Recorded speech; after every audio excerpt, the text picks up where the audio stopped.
Díomh fadatá gurgurín leathanaigh Facebook TG cethir agus fáiltis dús. An céad lad mína saona gabhíad seach rinneú na Micheál Jerry le go bhfuidir meastal beo Facebook TG cethir ag seáladh oireachtas na saona ag go learne chumda chéirí.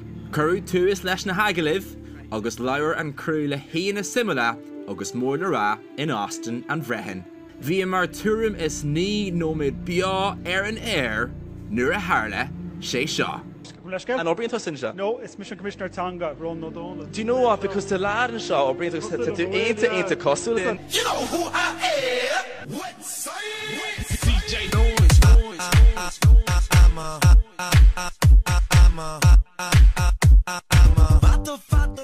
Tá sé cúpla míú hin inis ó tharla sé shin agus mar shin shocraigh mé cuairt a thabhairt Rónán Ó Domhnaill ina oifig go bhhaithín amach faoin obair a bhéanaar bon aige. Agus mar a tharlaíonn sé is duine aonanta soundé. Hey, Rónán, cos tattoo. You've to flick you on air. Because that's the mic was already. Come on, yeah. Shane to whoever. Yeah, it's like the bunch of digs and shot. Yeah, should call it. Yeah. So Shane to toss that for me a lord slag out or. Oh, Jerry, hey. Yeah. Such a hunty so what I knew. Come on. An frí fosta tá bestóí ná má tá feibh daoine seirbhíseáil trí réilge ón stát.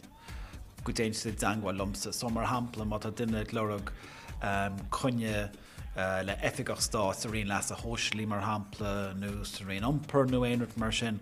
Má bhíon feibh go seirbhíseáil trí réilge déanann siad dangha lumsa agus frisríonn muide an scéal.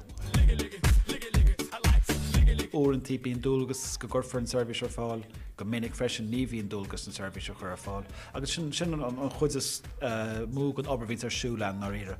Chomáile sin béim sin a farachán ar méidtá gealta, má dhearan aber an riad a chus. Má dhearan siad san go dhéanamid rudí áirit in Gaeilge, an job atá san ná farachán a dhéanaar sin agus a chinnú go dhéanaan siad an méid, a déir siad go dhéanaan siad.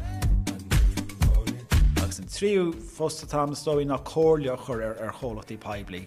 So má tá cólacht peibli éigen nó rion stát éigen nó éidir mar sin, duna tugra nó ar nó síomh idirlíon nó mar hampla. An róla tá sa stóí ná má dhéanamh siad teangháil linn cóirleach ar orb faoi céirdaí na dúlga sí atá orb, agus bratham sé sin go minic a ceirt a gealtach go scéimlí teangas mar sin. Well, caiim mé rá, na dhéanhí mé dearmid ar Rónán Ó Domhnaill a rís. You know who I am?